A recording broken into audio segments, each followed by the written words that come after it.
If there's one thing that the WWE is doing right, it's that they're actually talking about and promoting the NXT stuff on Raw. So at the very least, it'll get you to stop watching the pile of shit that Raw is and get you to watching NXT, which is good because the latest special, which is NXT Unstoppable, was fucking excellent. And I say that even saying it was probably the least excellent of the specials they've done, which is not saying much. They've all been very good, as was this one. So the first match was the triple threat, in theory, between Finn Balor versus Tyler Breeze versus Hideo Itami, which was not a triple threat match because I believe for a while Hideo Itami has been very badly hurt. I don't know the exact injury, but they said it was a torn rotator cuff that will require surgery, and rumor, my insider source, Joey Numbers, said that recovery is anywhere from like 6 to 8 months.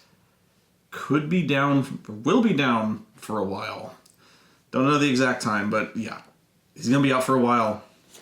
So, pardon me. I'm sorry. As the entrances were going on, they were showing footage in the parking lot of the fan footage of they were following the Enzo and Big Cass getting out of a car, and then they were like, you heard this commotion off to the side, and they're like, "Hey, everybody, somebody come quick, we need help, this and the thing will happen." And so they run over and they see Hideo getting out of his car, and he's rolling around on the ground going, yeah, grabbing at his shoulder, and he's laying next to his car, and the trunk is open, and there's nobody around. So clearly the ninjas that abducted Samoa Joe have... their evil specter has struck again. They seem to follow Joe. And this time they have struck Hideo Itami. Because they struck like lightning and then vanished.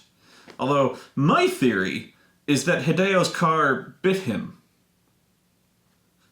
Like, the trunk of his car, as he was reaching in for a water bottle, bit him. It snapped onto his arm. He's like, ah! And he doesn't speak enough good English to he doesn't speak enough good English to, there you go. My English is gooder than Hideo Itami's. No, I think his car bit him, and then it's playing dumb. It's just pretending to be a normal car. Yeah. So the best part is Kevin Owens kind of walked past and did a Seinfeldish, that's a shame. He just kept moving. So this was an okay match. It's the best I can say for it. It's no secret I have not been a fan of Tyler Breeze. I don't see what virtually everyone else sees in the guy. The entrance was a lot of fun, but I've never liked the character because it's always been a character. Much bigger fan of Finn Balor, but I just think, I don't like Tyler Breeze at all. Not to say there's anything wrong with him, but I honestly think if you dropped this, get rid of the selfie thing. It's so lame. The fact that he's always pulling that face where he's like, the constant mirror checking, the selfie thing is the modern, reflection of perfection type thing. There's characters and then there's cartoons. He's basically a cartoon. And I can't stand it. He's always doing that face where he's like, every hair looks perfect. He's a Zoolander character, and pretty much he was doing that as he was going down the ramp to the ring. There was like a fashion show, and all of the models were doing selfies. And they were all wearing his fashions, which consist of extremely radioactive colored faux fur. I'll admit the entrance was funny, but that's as much as I'll admit. Finn Balor's entrance, as always, is unbelievably good. Whoever does I guess it's airbrushing? Whoever does the airbrushing for that entrance is astonishing. Because not only does he have a new demon form every time he comes out, the pattern on his back is like of this giant eyeball ripping out of his spine or something similar to that. I don't know how long you need to be in a chair for someone to do something that extravagant to you. But, that's a full back. Your entire back is like a canvas for that thing. How the fuck? That's amazing. It's got to be like an all-day thing. You see people get tattoos on their back, and a tattoo is nowhere the same scale as this. I mean, it takes months to get tattoos, but factor in healing time. But even just airbrushing something on there, my God. That's commitment, man. Entrance was amazing. The match was okay. It wasn't bad. I was just going, it was fine. Nothing wrong with it. Seems like I'm shitting on it right now, but it wasn't really memorable other than the entrances. I mean, it's a shame when I can say the entrances were by far the best part of the match. Because the match was just kind of there. And the reason I say it was just kind of there is because Tyler Breeze, to me, is just always kind of... yeah. Not a fan. Let's see. Oh, the main problem I had with this was, and this is just me, and I was complaining about how Breeze is a cartoon character, and we got a guy coming out dressed like a demonic dragon. I never said I wasn't a hypocrite. But as he's doing this, Finn Balor's doing this thing where he's coming out, he looks like the fucking devil. Okay? I'm intimidated by this, and I'm in Illinois. Okay? I'm concerned he might pull a Sadako and come through the TV if I say anything bad about this motherfucker. This guy comes out looking like he's crawling out of hell, which is the point. Tyler Breeze is over there going... Actually, I can't do the eyebrow quirk, but he's just kind of going like... And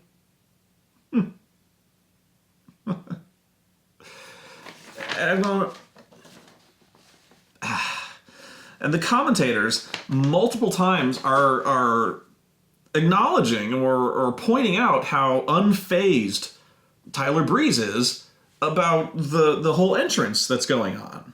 About, that Finn Balor has raised the demon, is what he calls it. That he summoned up these powers, and there's something psychological going on even with Finn Balor's character, so to speak. But, he does this in order to psych out his opponents. That's pretty much the explicit reason he does this. That's what he says. Well, showmanship, whatever you want to call it, but no, here's Tyler Breeze going, and the commentators, so much so, going, you think he's intimidated by this? And they go, nah, look at him. He looks totally confident. There's nothing getting inside Tyler Breeze's head. I go, wow, no, this is wrong. Because the entrance should be scaring people.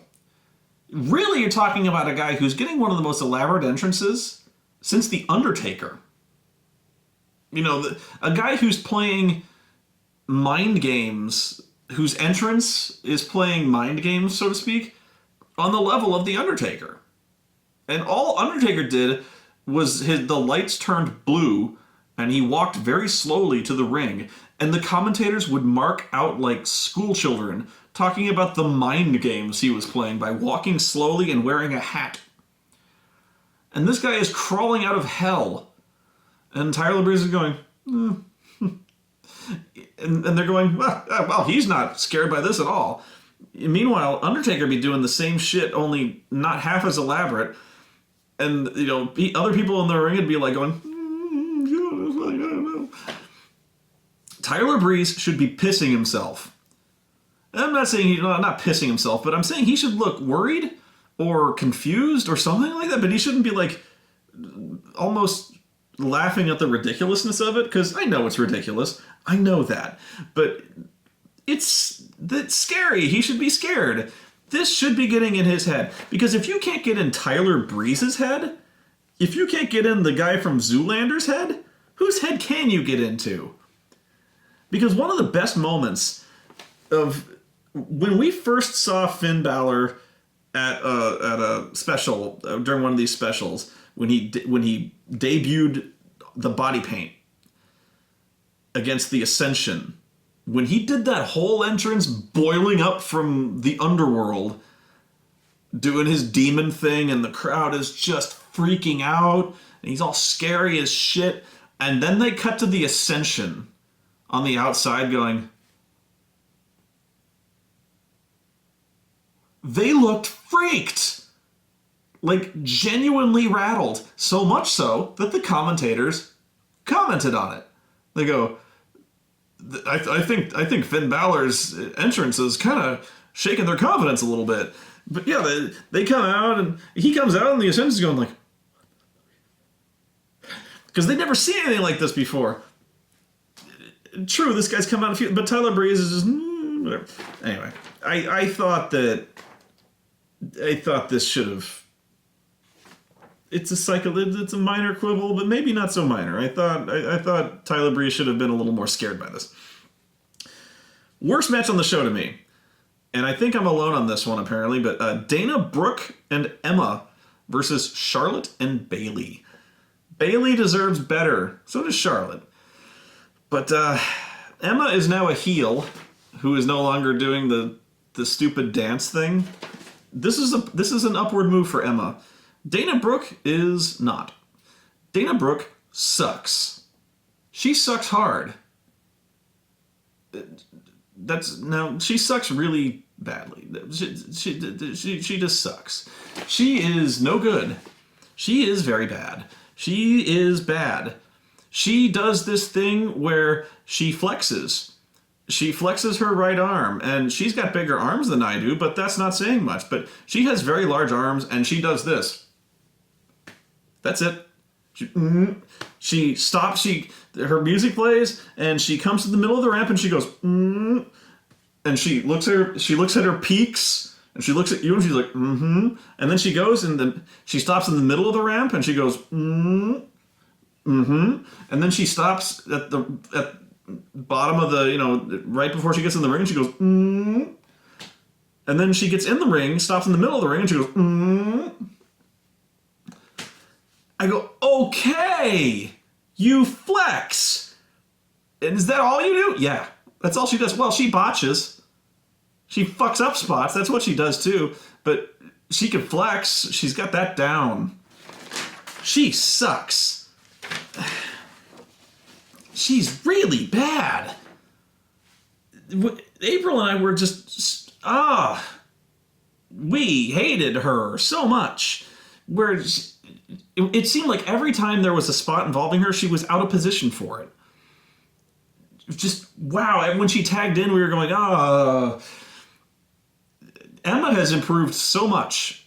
She is still not great. But, wow, Dana Brooke is terrible. Jeez. The finish to this match was completely blown.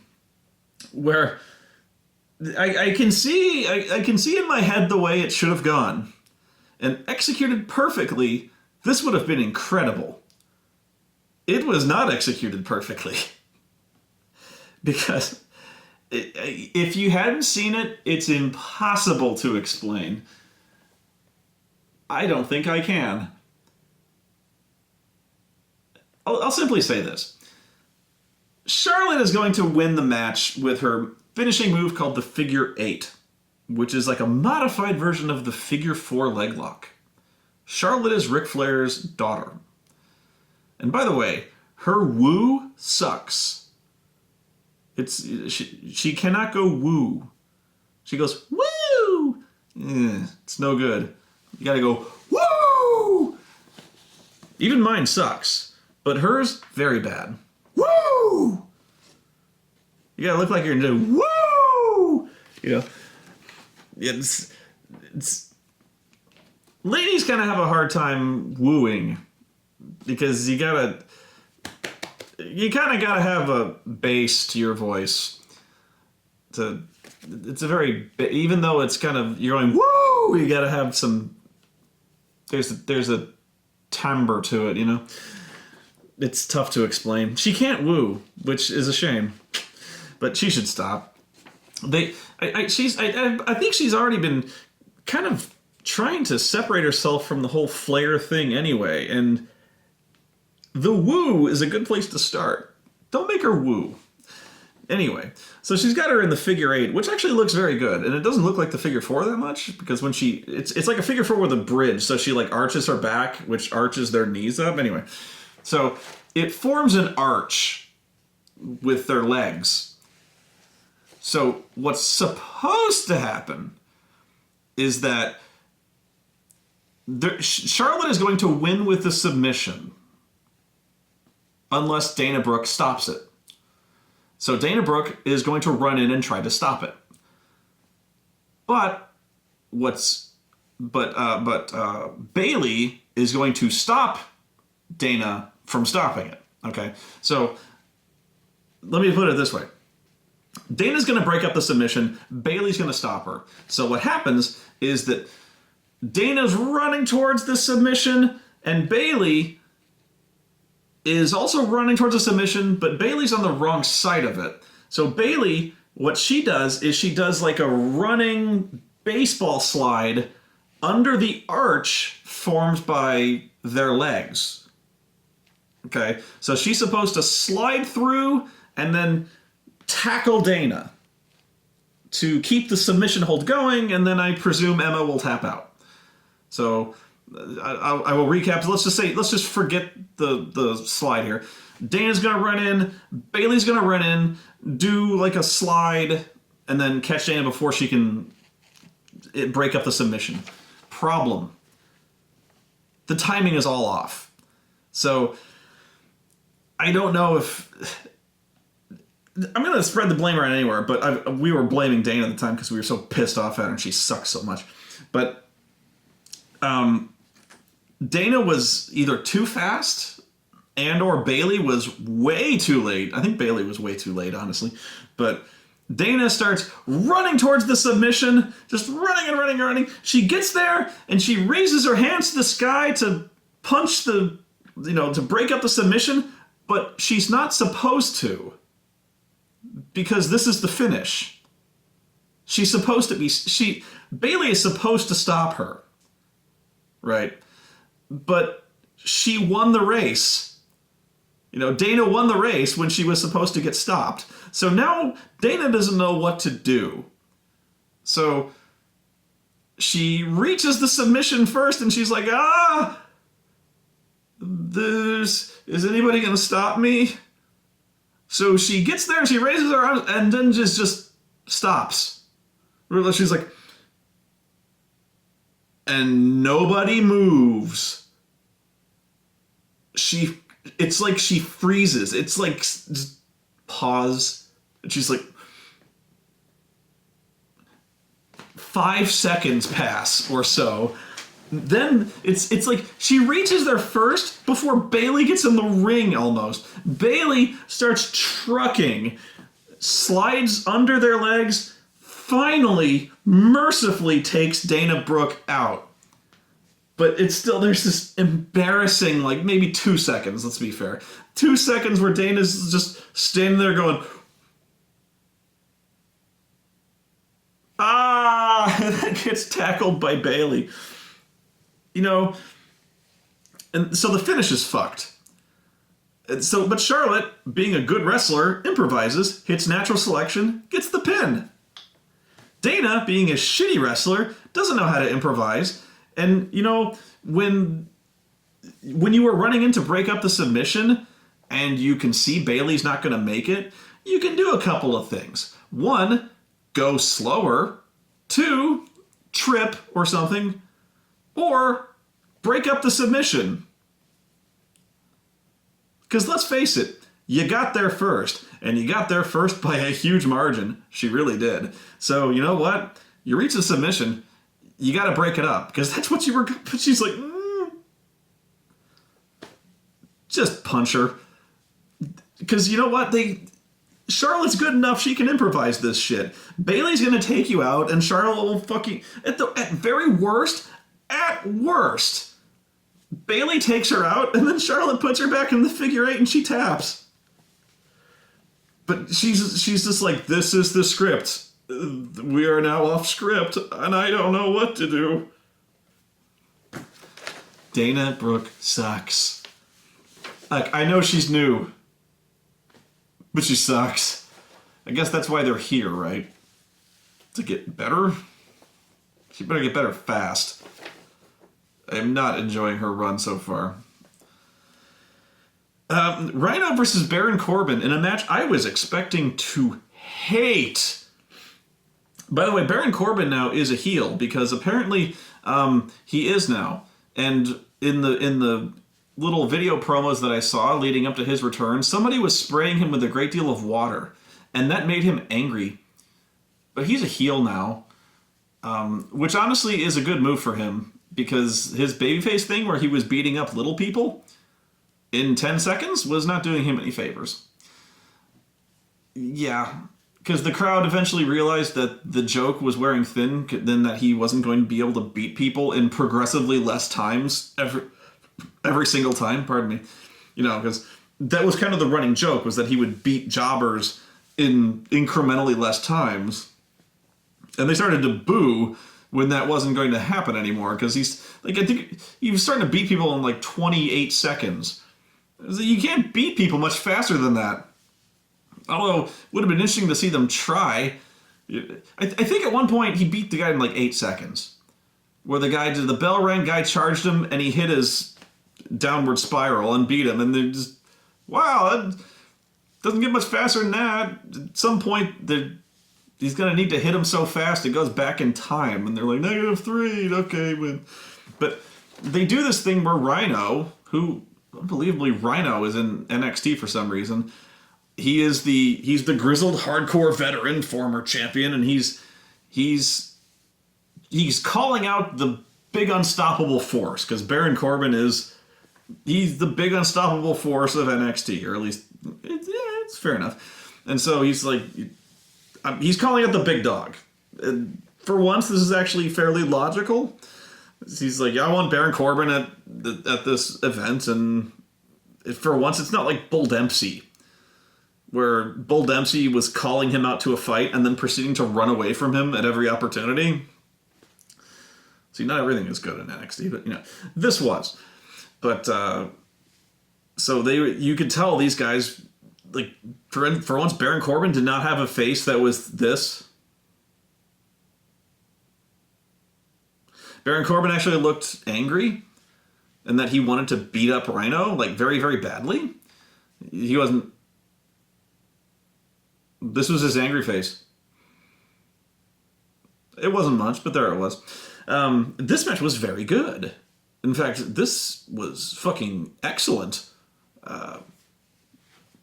By far the best Baron Corbin match I've ever seen. The best Rhino match that I can remember ever. Yeah. Yeah, unexpected. This was by no means a technical masterpiece. Never said it would be. This was, as JR would put it, two hosses slugging it out. And this was fine. You're seeing two big dudes laying into each other, throwing each other around, and having a big hoss match. Two very athletic guys beating the crap out of each other, doing it well. It's fine. It's very good. Nothing wrong with this match. I wanted to say by the numbers just now, but no, it was fine. I mean, it was better than that. There was actually kind of a big fight feel to this one for some reason. There was some emotion behind that. Rhino brought his working boots on. Baron Corbin brought his working boots on. They both wanted to put on a really good show, and they busted their asses for this one. A lot of enthusiasm behind this one. I really dug it. The match just kind of ended, so it was kind of, in that way, it was kind of formulaic, where it was just kind of You know, you kind of saw how it was going to end right away, where Rhino's calling for the gore, and you're like, nah, he's going to duck, he's going to hit the whatever his thing is, and so he ducked, he hit his thing. But that's the way it was going to end. It was good. It was very, very good. There was a surprising amount of emotion, and that felt like it actually felt like there was something at stake there. If pride, if nothing else. So I really liked it. It was a very good match, far better than I expected. Because seriously, my enthusiasm for a Baron Corbin match barely registers. At the very least, he's not fighting jobbers anymore, and so this is why you have guys like this in developmental, because he's improved a lot.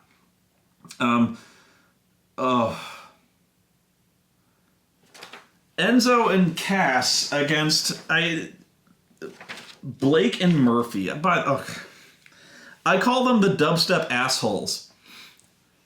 Okay, Blake and Murphy can proceed to go to hell, burst in the flame, and die. Not because they're bad wrestlers, but because their gimmick is that they are so aggressively goddamn migraine-inducing and terrible that I want them to be in hell next to Hitler in the line where they get pineapples kicked up their ass for all eternity. Their thing, whatever their thing is when their music hits, they start doing this. There's a strobe light, and there's like horrible fractal patterns on the Jumbotron with the fucking strobe, and the camera starts crash zooming in and out like it's on a fucking, and like shaking around. So it's like crash zooming in and out at like 30 beats per second, like it's on a paint mixer shaking around. And then there's dubstep. I want them to die now in pain. Everything about them is horror. Everything about them is my migraine. I hate these two men. I long for a world in which they no longer exist. And I will actively work for a world in which that happens.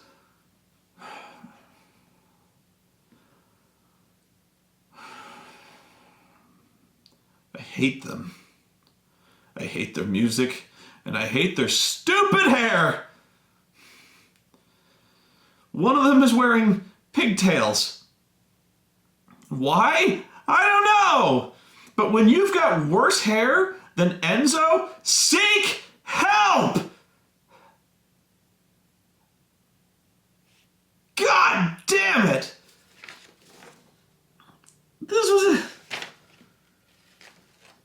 Once the dubstep was gone, this was fine. This was a good match. And then the finish. This was WWE, and this needs to be off my NXT show. Jacques Hughes, get off of my show. Okay, so Enzo spends most of the match getting the shit kicked out of him. Okay, he's the babyface getting the crap kicked out of him. He makes the hot tag to Big Cass, who's 7 foot tall, and you can't teach that. Big Cass is beating the crap out of people. He cleans house. He beats the crap out of all of them, throws them around like just dolls. He has destroyed the dubstep assholes. They're done. They're done. So of course, Cass tags in his dead partner. He is dead. I mean, he is literally laying with no pulse on the ring apron. He just made the hot tag. Okay? So he was crawling towards his partner when he made the tag because he had the shit kicked out of him for like 10 minutes just now. So he barely made the tag. Big Cass spent the last 2.5 minutes killing them. You know, he's got them at his mercy, And then he's like, yeah, I've got them beat. I got them beat. And so he reaches over, sees Cass dead on the apron, and he goes, it's time, buddy. Tags him in. And I'm like, both of us, April and I, went, what the fuck? And I'm guessing pretty much everybody watching at home went, what the fuck? And so and I'm not even kidding you, Enzo is dead. Well, I'm kidding. He's dead, but he can't stand up because he's dead.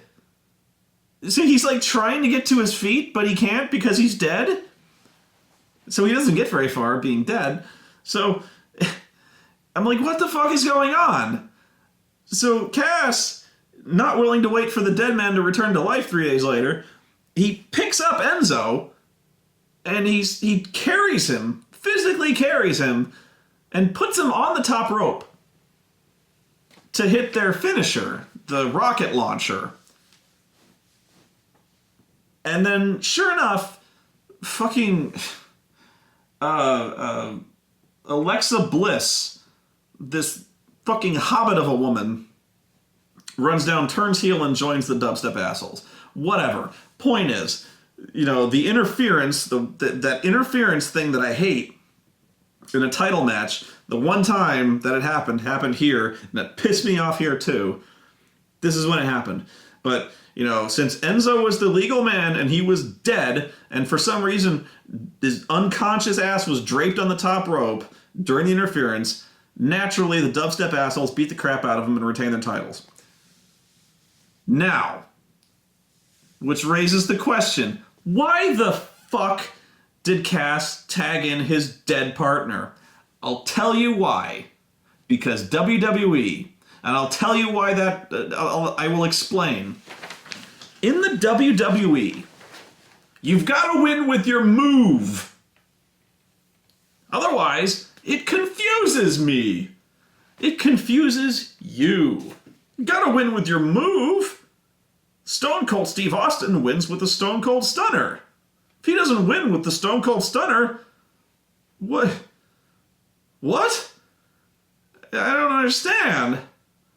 Well, but he wins with the Stunner. Triple H wins with the pedigree. How could he win with not the pedigree? That's not possible. So the reason Cass tagged in Enzo was because they win with the rocket launcher. That's their move. Because they can't win if they don't hit their move. Cass had destroyed these two men. They were done. Cass could have just put his foot on one of them and pinned them. He could have continued beating them up on his own.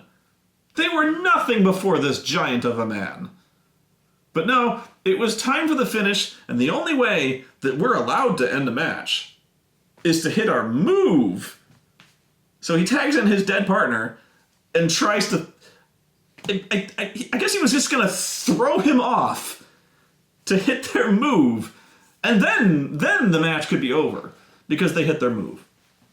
This is exactly what I'm talking about.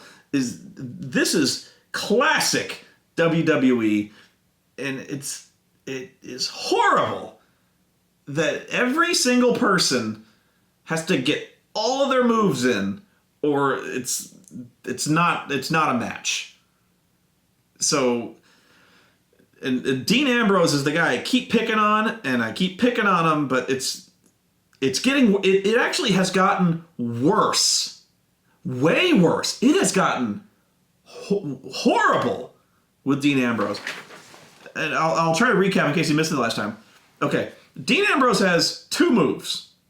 He's got the Dirty Deeds, which they've changed, and he's got the rebound lariat, or the rebound clothesline, whatever you want to call it. This thing where he is like, he staggers backwards, falls against the middle rope, but rebounds from it and hits a clothesline. The implication being that he uses his momentum from falling against the middle rope to clothesline them. Now, that has become a signature move of Dean Ambrose. because it looked really cool the first time he did it. Thing is, the rebound lariat is... it's meant to look accidental. Almost. Or at least something like accidental.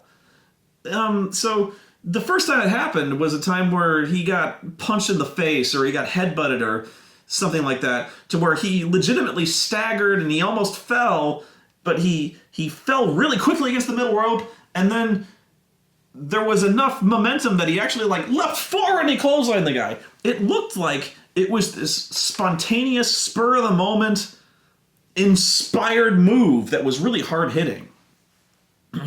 You're like, wow, that was really good improvisation. You're like, he didn't see that coming. And that was the coolness of it, was the rebound lariat was something really unexpected. He rebounded off the middle rope and just fucking clotheslined the shit out of that guy. That was really unexpected.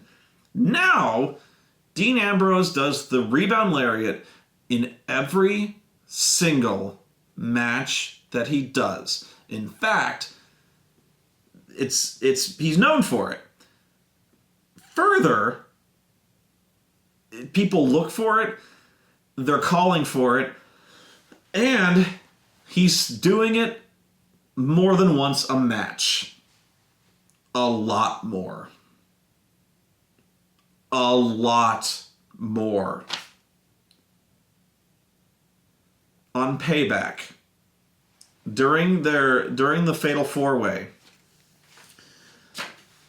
he did the rebound lariat 5 times. 5. He's done it. It's not just off the middle rope anymore. He does a thing where he, like the 619, where it's like a lucha libre thing where they spin between the ropes. He'll do that on the outside of the ring. If he's outside of the ring, he can't rebound off the ring apron, obviously. So if he's getting thrown towards the ring apron, he'll grab the ropes, spin around and keep his momentum, and then he clotheslines him. Which I'm like, okay, it's a modified version of that, but still, I'm counting it. 5.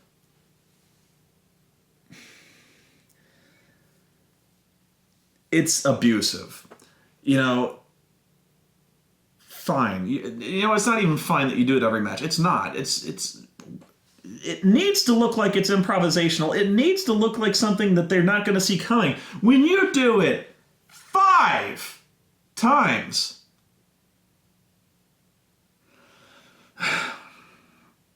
it's wow.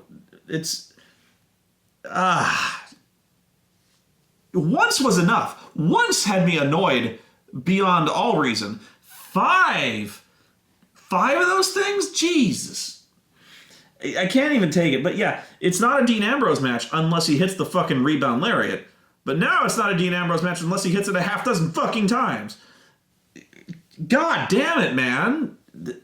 But it's with this guy, it encapsulates what I'm talking about. Is you can't win a match unless he does that. John Cena has added all of his moves are moves now. He has to hit everything now, otherwise it's not that springboard shitty stunner he does. That's a move now. If he doesn't do that, it's not a Cena match. So now we got to do that every match too. The 5 moves of doom, got to do those. Got to do the STF, got to do the FU. That guy has seriously 8 moves now.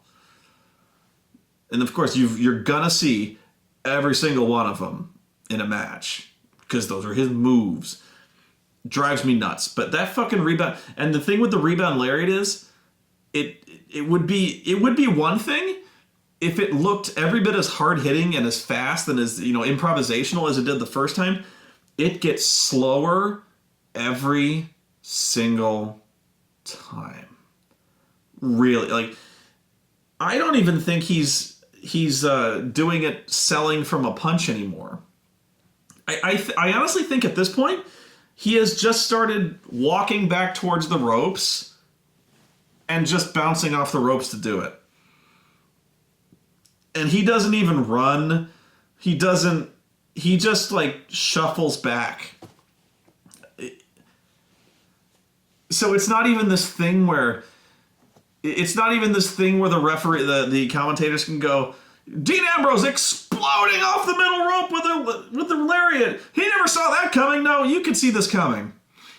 To the point where I remember he was wrestling Randy Orton, and Randy is just watching him do this. He's in the middle of the ring, and they're trading punches here and there. Yeah, they're trading punches, and then Dean just starts like, And I am not exaggerating when I say it probably took a full 3 seconds for him to like trot to the ropes, bounce, and then very slowly swing an arm towards the guy. And Randy is just staring at him. And I'm going, this is taking so long. I would just call it, I would, even if the spot was to just sit there and eat the clothesline, I would duck. Because there's no way my character, like in character, I would be that stupid as to just sit there. Like even if I'm stunned, from being punched or something. Who is so blind as to stand there and watch that shit get telegraphed for 4 or 5 seconds? Just, I'd be like, I'm moving. It is so slow now. And it's not, I keep saying, it's not his fault. Well, maybe the fact that it's so slow and shitty now is his fault, but wow, it is really bad now that they're making him do it. It's at least twice a match in a normal match now, at least twice. Because I think in the last Raw he did it twice. This is going to be bad. And honestly, it is really affecting his matches. The fact that they're forcing him to work this style. That you just know... at the time he did that lariat that he wasn't planning that on being a thing. But when he did that thing, it was really cool. And then McMahon or whoever was, organizing, probably McMahon was like, that was a hell of a spot there. That was a hell of a move. You're gonna do that every match now. Every match. And now he does. So, yeah, now...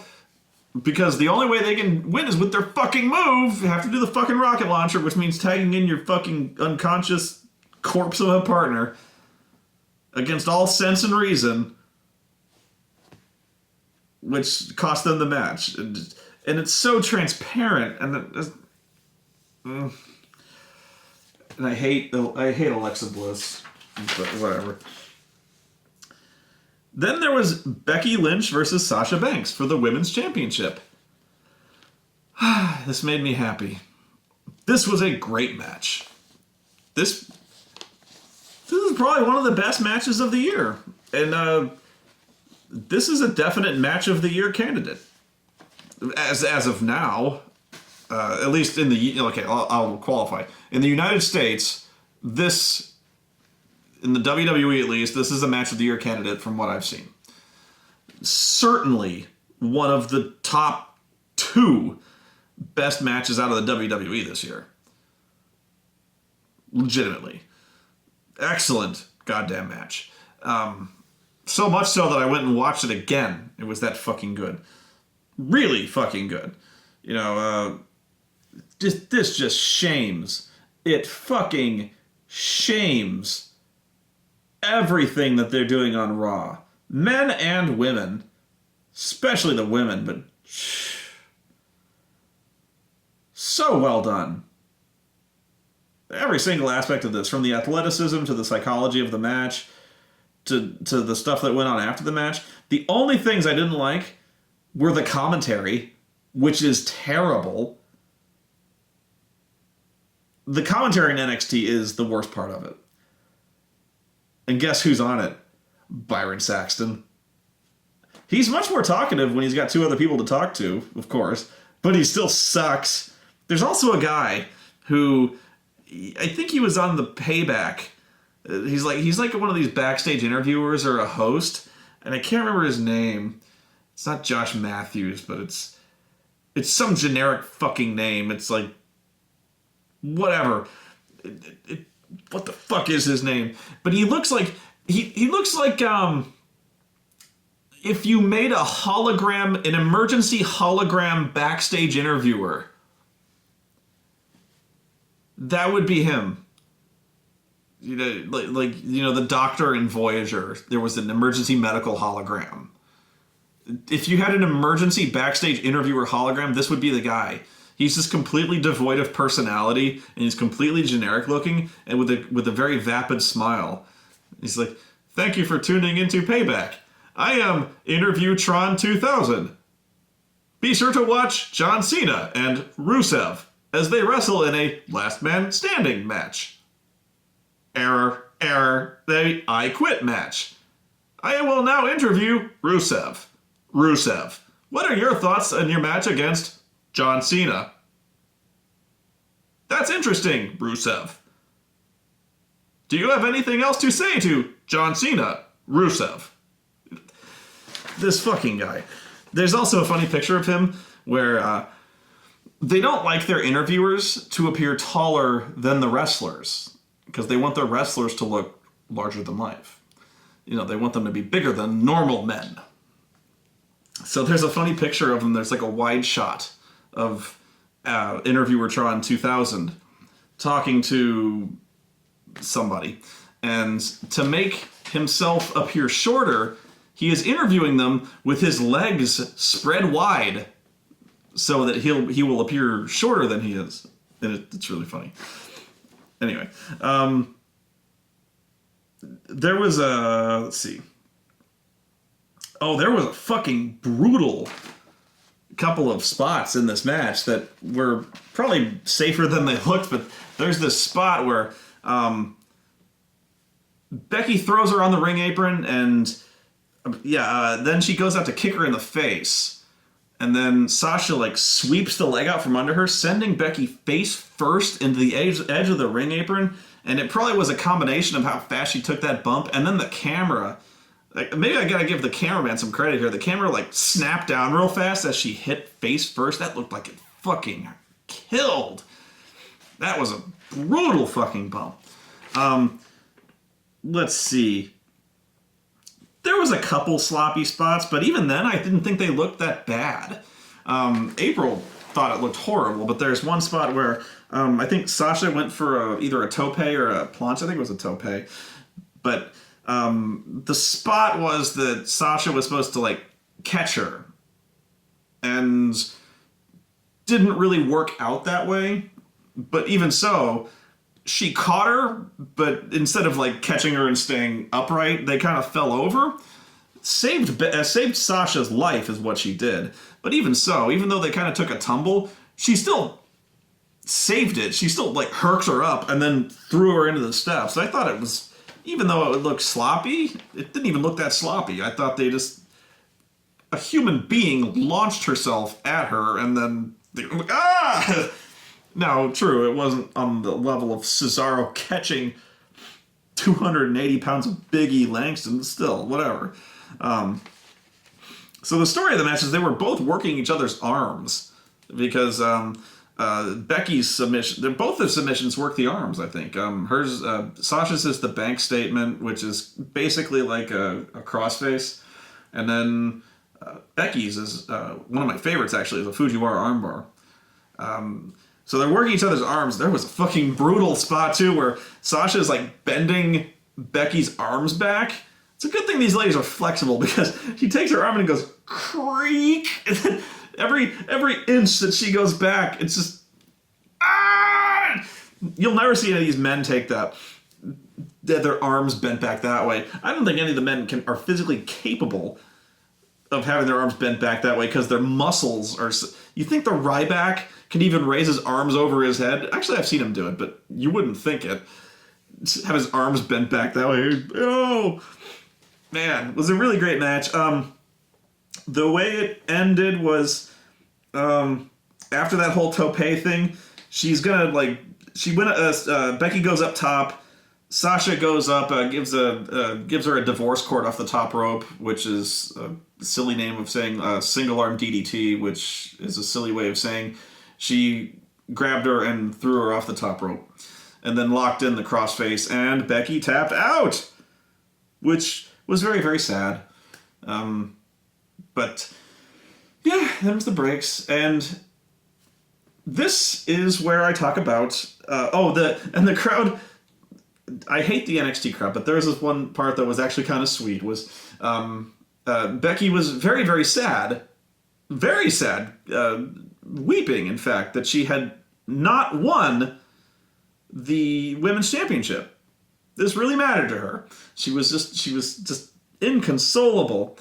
But the crowd tried, and they tried consoling her by singing her song. They tried. They were serenading her, and not mockingly either. They go, whoa, whoa, whoa. And so they were, but she was just, she couldn't take it. She had to leave. She was like, oh. Very, very good match. Cannot go on about it, but I will stop now. Okay. This is where I want to talk about why these are so much, part of the reason why these are so much better, these title matches are so much better on NXT than in WWE. And part of this has to do with the next night on Raw. When Kevin Owens showed up to the United States, John Cena's U.S. Invitational type thing. And Cena dares him essentially to, do you want to have a match for the United States Championship? And Kevin Owens says, well, I am a prize fighter, but I've already got a prize. I've got the NXT Championship. And the crowd actually goes, oh, like that's a bigger deal. And it kind of raises an interesting point. Like,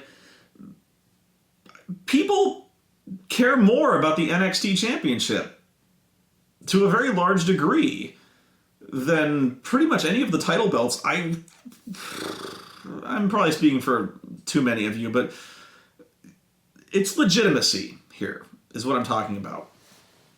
When I say legitimacy, I'm talking in character, obviously. But, the NXT Championship is far more legitimate than any of the title belts. The championships, that exist on Raw, certainly. The Intercontinental Championship is a joke. In fact, on Raw, when they were announcing the Elimination Chamber match for the Intercontinental Championship, the vacant Intercontinental Championship, they had this Triple H and Stephanie come to the ring, and they're like, "We're very excited. We're going to announce the Elimination Chamber match for this." And there's a pedestal in the middle of the ring, and they whip up this red blanket. And there's a belt underneath it. And it's the Intercontinental Championship belt. And the crowd goes,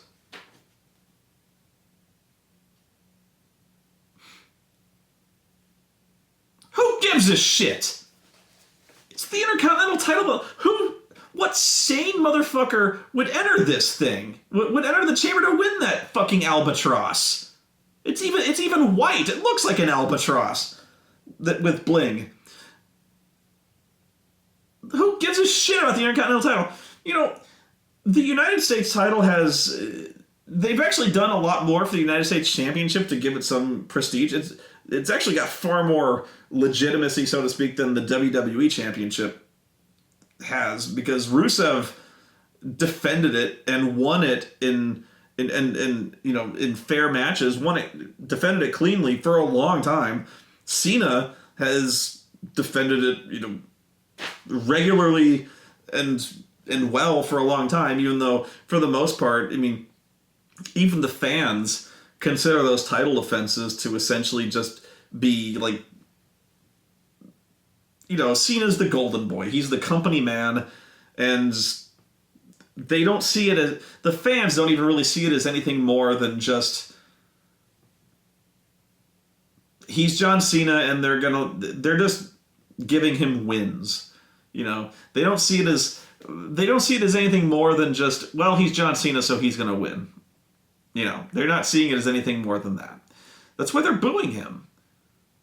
They just, every time there's a John Cena Invitational, it's not that, oh boy, we're gonna see a competitive match. We're gonna see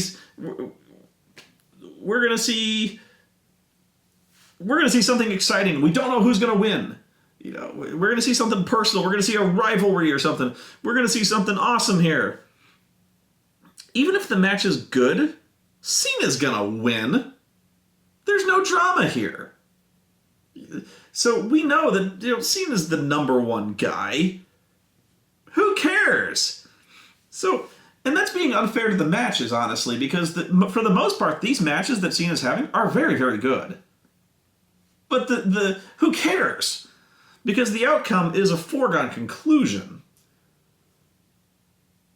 Another reason we don't care is because all they can do is talk about, this Sunday at Payback, he's going to be defending this United States Championship, if he still has it, against Rusev.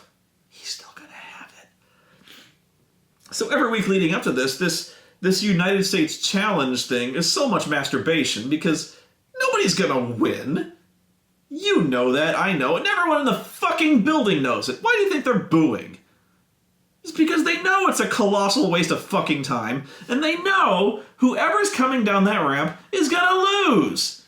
So when Sami fucking Zayn comes down that ramp to wrestle John Cena, they're like, fuck. They're happy to see him, but they know he's gonna lose. And that pisses them off so much. As it should. Because he's John Cena. It's not because there's this guy's really tough and we're going to see. No. But when you see a match like this, these are two fresh people that we don't know. We know something about them, but these guys have a much more personal feud. They have a history together, and we've seen this feud develop naturally over the course of a few months. We want to see them have a match. And sure enough, they have an excellent match. And when it's over, somebody won, somebody lost. And we felt like something was accomplished here. And you'd think that would be obvious. What else do you expect? It's not what we get most times. But the mere notion that month after month, whenever there's a title defense, it's significant. And for the most part, it goes off like a title match. Somebody wins and somebody loses. It's not bullshit. Somebody gets beat. But even then, it's not the end of the world. That person on that night was the better man or woman. Becky Lynch got beat. But do we see her as a loser? No. If she got her in a rematch, we don't know who would win. Maybe she would learn from these mistakes and come back and win.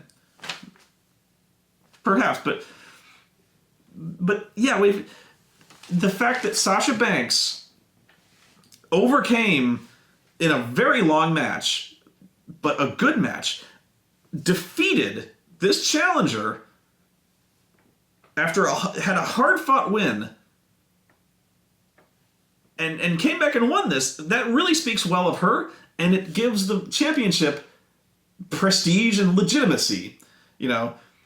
Compare this, and even Kevin Owens, who in the next match, I'm going to sabotage myself a little bit when I go on about this, in that he takes the kind of a shortcut to defend his title, but he does it in a different way.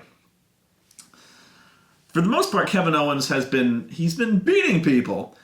Before that, Sami Zayn was beating people. Before that, Adrian Neville was beating people. Before that, even Bo Dallas, for Christ's sake, was beating people. So, month after month after month after month, the champion would defend his title or win the title in matches. They wouldn't have an endless string of cronies interfering in the matches over and over and over again. The feuds weren't about, is Adrian Neville's buddy going to keep running in? Is Bo Dallas's little buddy going to keep running in? And when he does, who's he going to attack? Month after month after month, you're just waiting for the interference. All you're doing, waiting for interference. The guy keeps running away and running away and running away running away, and I'm so tired of it. It's so wearisome that it's the world championship is a toy, Nobody cares. Nobody. It's one of those kick the belt in the fucking sewer attitudes I have now, where it's like Seth Rollins has this shiny belt, but it doesn't mean anything in the grand scheme of things. It's historically or in terms of the show, and that's I hate Seth Rollins as in character as so much because it makes everyone on the show look stupid. Everyone is gushing. All the heels keep gushing about how Seth Rollins is the future of the company. He's gonna carry us into the new world, into the future, into the year 2000. Seth Rollins is the Kwisatz Haderach. He's the future. He's the greatest. Oh, he's the best. He's gonna be the greatest of all of us. He sucks. And why is everyone like him so much? And I know, okay, I usually say this in defense of them. They're heels. Of course. Heels are bad. So even if the guy sucks, maybe they don't realize he sucks. And they're idiots. But the thing is, they know he sucks. In fact, the other heels get frustrated with him because he sucks so bad. So why do they keep calling him the future?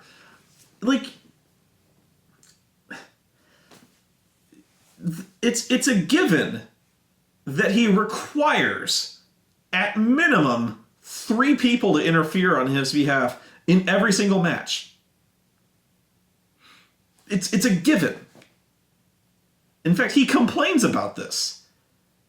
I think I recall he even protests at one point when J&J Security are banned from ringside. I think he even yells at Triple H. He goes, I can't beat him on my own.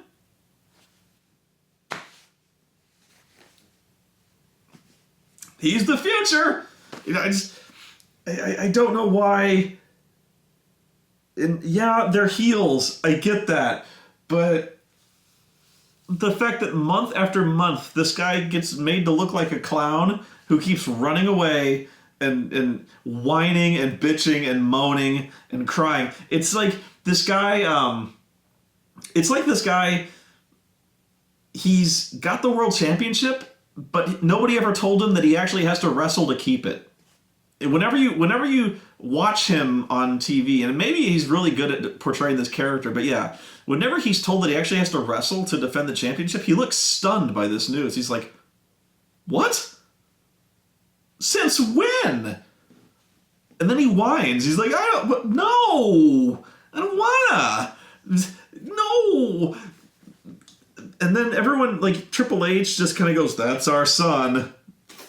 You rapscallion, you've got to be a man eventually. But meanwhile, you've got dudes who far more dominant, than. But they keep saying things like, he's gonna be great. Just driving me nuts. Week after week, for instance, let's just go in character again. Week after week, John Cena's he's killed everybody on the roster. Meanwhile, Seth Rollins is just flaking out of every match he possibly can.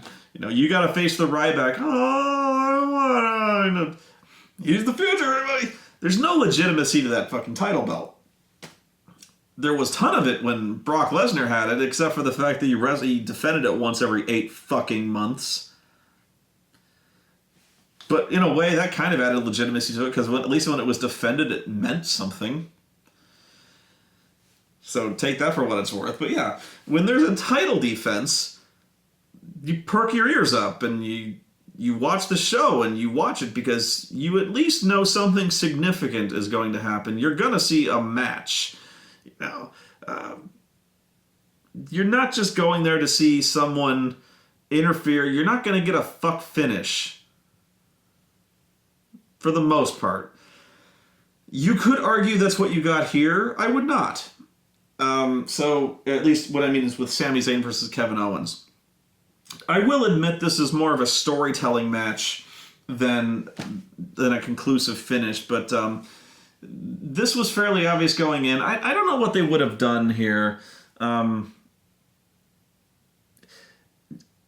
At least you can't say you were lied to, in a sense. I think everyone knew that Sami was hurt going into this. So it was like, I'm amazed they even went forward with the match. Because apparently he's hurt worse than I thought. Because this was written, I believe, to get him written off the show so he can have surgery, Joey Numbers says. Because this match was actually very well put together, at least the way it worked. So Kevin Owens has been beating the crap out of Sami, gotten him injured, sent him home packing for a month after the powerbomb on the ring apron. He's made it so personal. He's just, like, what the fuck, dude? Why do you keep beating up Sami? What's your problem with this guy? And he's been on a mission to essentially cripple this guy. And he's been taking credit for it, very proud of himself, by the way. And so now Sami has had enough of this motherfucker. So now he's finally got him in a match, and this is going the exact opposite of the way things went last time. Sami is a fucking whirlwind. Sami is not a nice guy anymore. He is destroying Kevin Owens. Like, he's not fucking around anymore. So Sami is taking the entire match, throwing Kevin Owens, this big burly motherfucker, throwing him around like nothing. Just every time Kevin Owens tries to mount any kind of offense, Sami cuts him off and just suplexes him right in the back of his fucking head. Oh, that reminds me. It's almost like Becky Lynch invented a new suplex in that last match where she's trying to, like, work the arm. So she kind of does this thing where she almost, like, puts the arm kind of between her legs and then suplexes her so it, like, kind of, like, lands on her shoulder. Weird looking suplex, but it probably exists. Everything that has been done, can be done, has been done, or whatever. I was like, I've never seen that one before. Anyway, we saw like a half Nelson suplex in this one. That one looked like it hurt. So Sami's kicking his ass all over the place. Kevin is starting to beg off. I love that when heels beg off. I'm like, oh, please, you're mad, aren't you? I can see you're mad. He's like trying to beg off for time, beg for mercy or something like that. Kevin is trying in desperation to get some distance, to hit some big move, to just get a breather here, and he can't. Sami is relentless. So the fight spills outside of the ring, and Sami is still beating the shit out of him. He can't get away. And this was a moment where I started yelling at the screen.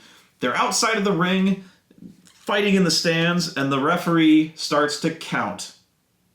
And I'm like, oh no, this is going to end on a double count out. Please don't be this dumb. So the referee's like, 1. And they start to fight outside the ring for like 3 or 4 minutes, a while. And I keep seeing the referee in the background going, you're seeing, my hand's off camera, but you're pretty much seeing what I'm seeing. I get to see like a vague number of fingers. It's way off in the background. And I'm like, oh God, they're going to double count out. And so eventually Sami and Kevin Owens, they come back to the ring and he throws Kevin back in the ring. And I can hear the referee, no kidding, go, 4.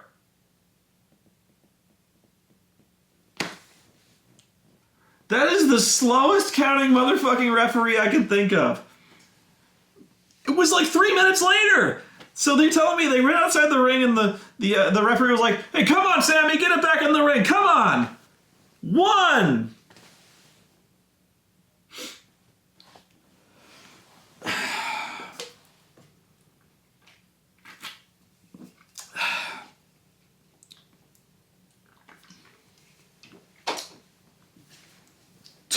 2! What does it take to get counted out in NXT? Wow! So, he's getting his ass kicked, and in desperation, Sammy charges at him, and miracle of miracles, Kevin rolls a natural 20, reverses it, and hits his pop-up powerbomb, and nails Sammy right into the ring apron. Match is over. He's done. Now, first I thought, me and everyone else in the audience thought this was we couldn't believe it. We're like, oh, God. Because this looks like the most devastating fucking crippling move on the face of the planet. Because you're powerbombing a motherfucker into a 9-degree angle. Upon second look, this is actually probably one of the safest bumps of the night. Because he pretty much... It didn't say it felt good, but he pretty much powerbombed him on the flat surface of the... He put him down really gently, too. But I think we built it up in our minds that the first one, how stiff the first one was, that we all were pretty much all closing our eyes as it was going on, going, oh no! But this was not nearly as bad as I thought. That said, Sammy is still out of his fucking mind for taking that move if he was hurt anywhere near as badly that he needs surgery. He's out of his mind for wrestling the match in the first place. But yeah. Kevin did that very safely as one could. But yeah, that's how the match essentially ended, was in desperation he hit this huge but cowardly move, and that was enough to re-aggravate Sammy's injury and put him down. And that was the end of the match. But this was the most frustrating part of the match to me. Was I just said the match was over, but I didn't really know that at the time. And this confused April, it confused me, and I don't think anybody knew what the fuck was going on. And I don't think this was the intention of the show. So he gets powerbombed on the ring apron. He is now crippled. He is no longer in any condition to continue the match. The referee steps in between them, and he's waving Kevin off. He's like, no, you need to back up. You need to back up, okay? He's hurt really bad. I'm going to check on him. So he's checking on Sammy, and he holds up the X thing, which means the guy's hurt. So a doctor starts to come down, starts to check on him, and Kevin shoves the referee aside, and he pushes the doctor aside. He starts to lay in punches, and he starts to kick the guy. And the referee, grabs him. He's like, "No, back off, Kevin, back off. He's really hurt. I want the doctor to check on him." So the doctor's checking. He's trying to check on him and make sure he's okay. And then Kevin Owens keeps trying to. He shoves the referee, shoves the doctor aside again, and he starts stomping on him. This guy's he's just beating the crap out of him. And so more referees come down, and they start to try to separate Kevin from Sammy. And he throws all the referees aside, and he jumps on Sam, and he keeps beating the crap out of him. And more referees come out, and they start pulling him out, and he's still beating the crap out of Sam. He's stomping the shit out of him. And now I'm confused. I'm going, is the match over? Because if the match is over, there was no bell. So why are you pulling Kevin Owens off of Sammy if the match isn't over? Because of the match is still going on, so let him beat the crap out of Sammy. You don't have the right, so to speak, to stop him. So this is where I started getting convinced that Sammy was winning the match. Because if they didn't ring the bell, and they're doing this thing where Kevin is being merciless, maybe getting cocky and just raining down punches, I thought they would maybe do a thing where the referees pull him off one more time, and Kevin starts punching referees, and then all of a sudden Sammy rises from the grave with one last burst of strength, rolls him up, and then the referee, against all reason, counts the 3, and Sammy wins the title. I was going, are they really going to do that? Because that's bullshit. Nope. They didn't do that. The match was over. As soon as they get powerbombed in the ring apron, that was it. But they didn't ring the bell. That really annoyed me in hindsight and at the time. Ring the bell if the match is over. Because I was going, what the fuck is going on? Either move or ring the bell. It was massively frustrating. But even though this was essentially a no contest, which is exactly the kind of finish I was bitching about earlier, this was still significant. It still made sense. It still advanced the story. And even though it was a no contest, it didn't feel like I was cheated.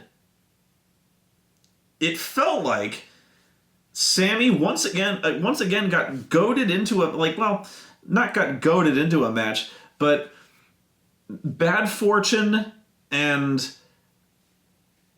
maybe even he got goaded into a match he wasn't ready for. Maybe in the fact that he's a little bit stupid, that he rushed into a match, tried to power through injury. He was working hurt, that he got suckered in. And Kevin Owens is the kind of character who I love his heel character so much, in that he is a perfect troll. He is awesome at this.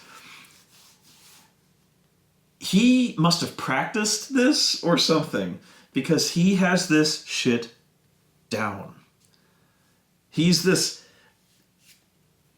such a great phony, where he plays the victim, but he's so not a victim.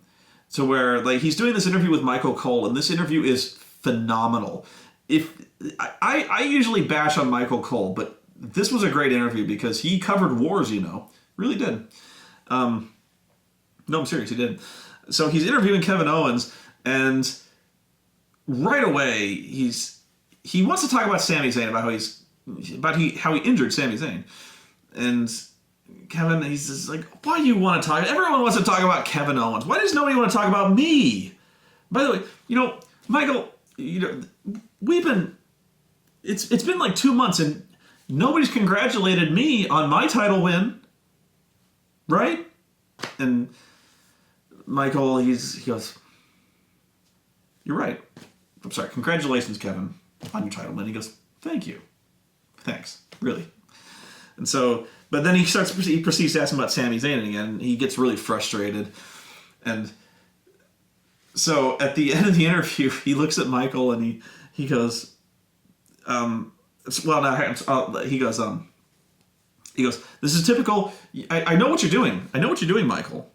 And I understand, but this is just what I expect from, you so-called journalists. All you're trying to do is just stir up drama between me and Sammy, when this is nothing personal. Well, I mean, it's as personal as it ever gets between somebody who's trying to take the title away from me. It's always going to be personal between someone trying to take this belt, because the belt means more money for me and my family. And that's all I'm trying to do, is make money for my family. So anyone who's trying to take this title away is going after my family. So yeah, it's personal, but I see what you're trying to do is, a journalist, I'm speaking as loosely as possible, you're trying to manufacture drama, as you always do.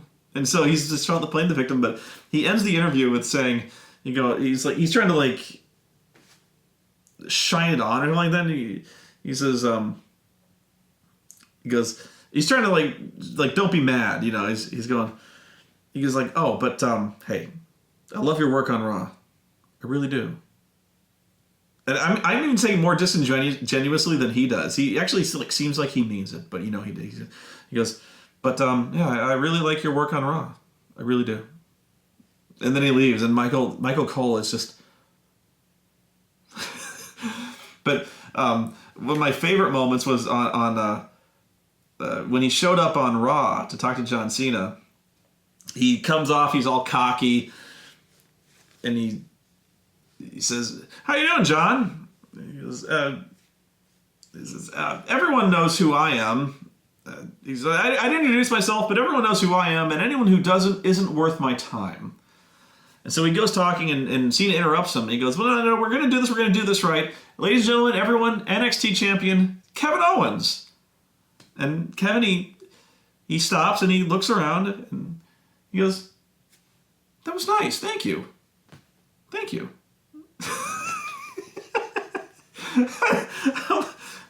That was nice. See, he's almost got like this deadpan face down where you can tell he's being completely phony, but when he says it, there's like not a trace of sarcasm in his voice, but you can still tell he's being sarcastic as shit. He's got that grit. So that was nice. Perfect. This guy's fucking perfect. But I love your work on Raw. I really do. But yeah, he keeps playing the victim card about how, the only reason I'm doing this is because winning the title means a better life for me and my family. And anyone who comes after that is trying to take away that better life from my family. So yeah, it's personal. But I see what you're trying to do. I mean, you're trying to stir trouble, and I don't blame you. It's okay. But yeah,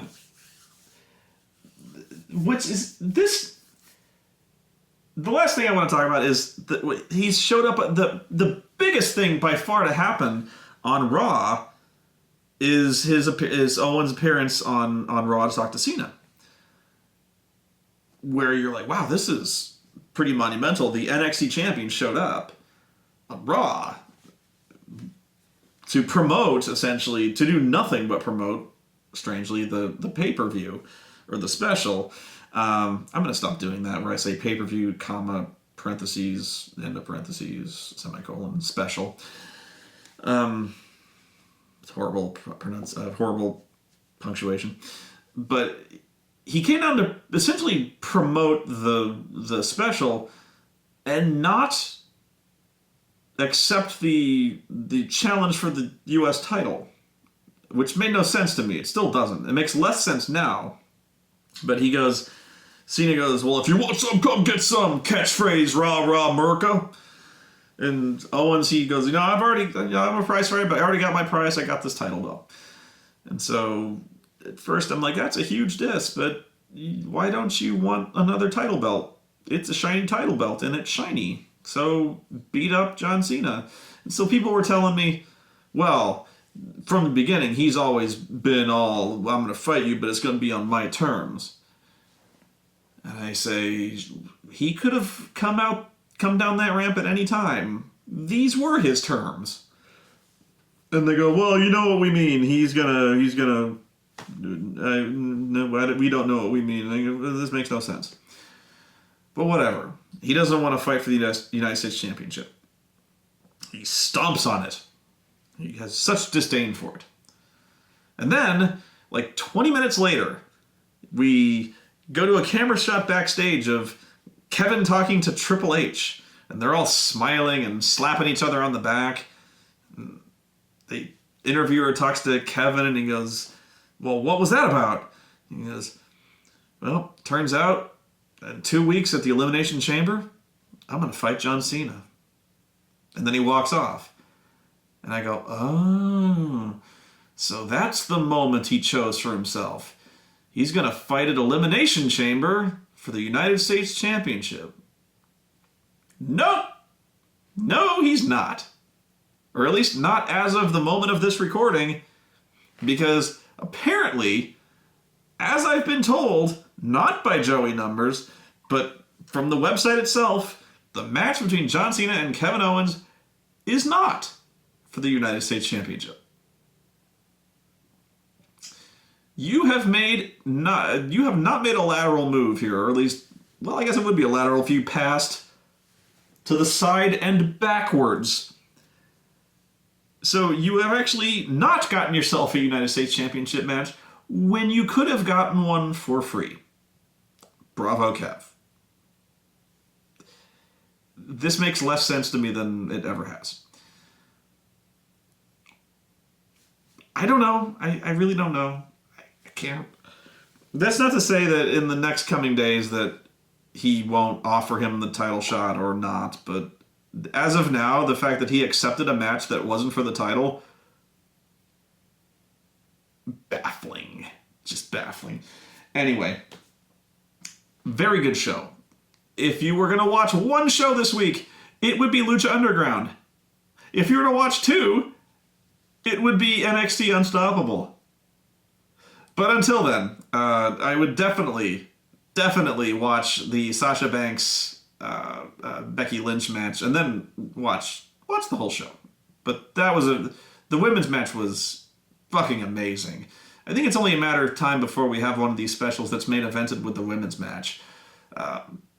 These very, very good. It's not even surprising anymore.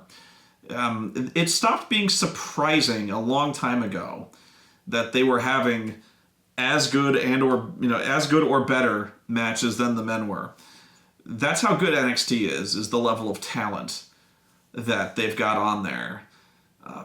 The level of talent that I've been saying exists in the United States when you stop hiring models and trying to teach them how to fake fight. And then you start actually, getting performers, actual athletic women who can wrestle. This is what happens. You actually get really, really good entertaining shows with good wrestling on them. So, yeah, I would definitely check out this show. I really enjoyed it. Very, very good show. Except for fucking Dana Brooke, who can just go away. And the fucking dubstep assholes. Best not dwell on that. End of the show. Very good. Anyway. I really hope that Kevin Steen and Kevin Owens and John Cena is a very good match. Although, I got a bad feeling that Cena wins, lol. Bad feeling about that one. I don't know how that one's going to go.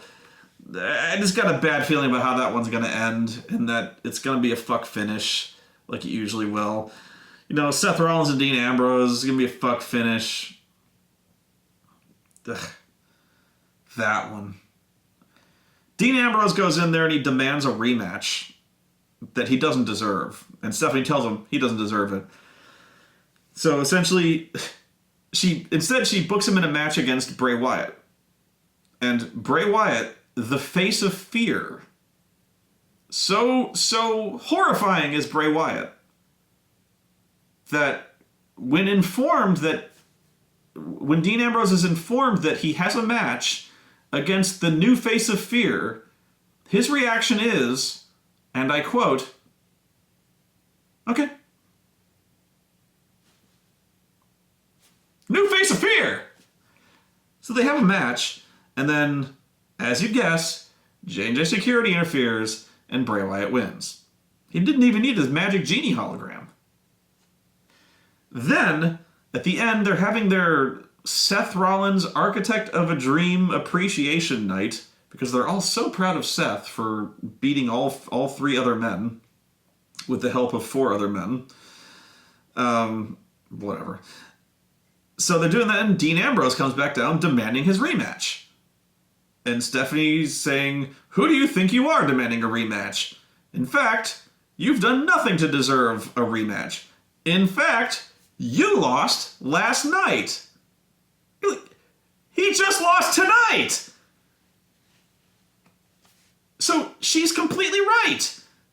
She's wrong, but she's right in that he lost last night and he lost tonight. Sure, it was a fuck finish, but he's a loser. So then she points at Seth and goes, and I quote, "Get him!"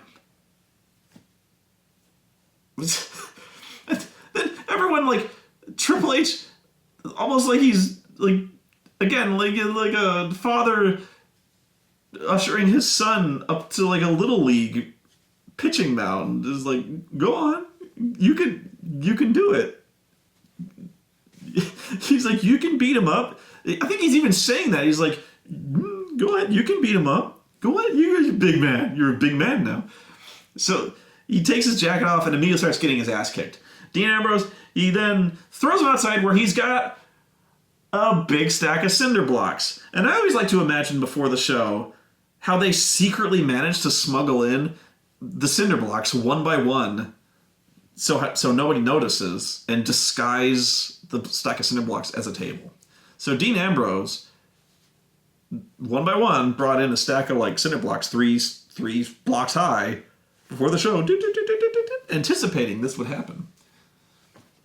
So he kicks the shit out of Seth and puts his head over there. And since we can't stomp anybody, he puts his head over there, gets a chair, and raises it high over his head. He's like, I will kill this man by smashing him over the head with a chair because that's okay. But stomping his head through the blocks is no longer okay.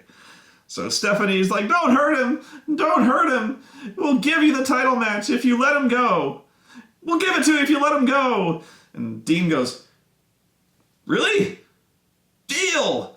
And then he raises the chair over his head to kill him. What are you thinking? What the fuck is wrong with you? And he would have killed him if J&J Security hadn't stopped him. He got his title match. If he let him go, he accepted the deal, and then he tried to murder him.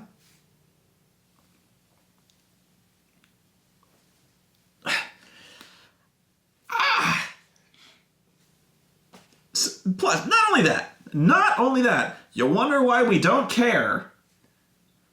Seth lost at Payback. He lost tonight. He was told to go back in the line, as he should have. And the only reason he got this title match is because he resorted to taking hostages. So he's a loser, he sucks, and he's a terrorist. The only way that he gets a title match is by by extortion, physical assault, and terrorism. Okay, that's our hero. But he did manage to do it with actual physical violence on a wrestling program, as opposed to spraying them with mustard. So I will give him higher marks for that. So I will give him badass points for that, because it didn't involve relish. Anyway, I hate Raw. I hate it good. I hate it so much. And now I'm going to go render this video and sleep, wrapped warmly in my cloak of hatred. But my love of NXT will also keep me warm, as I hope it warms you. Enjoy NXT. Enjoy Lucha Underground. It's an excellent show. I need to talk about this show eventually, because I just saw Jack Evans take a fucking Canadian destroyer off the top rope in the most suicidal, insane fucking spot I've ever seen in my fucking life. Good God! Couldn't even believe what I saw. Jesus Christ.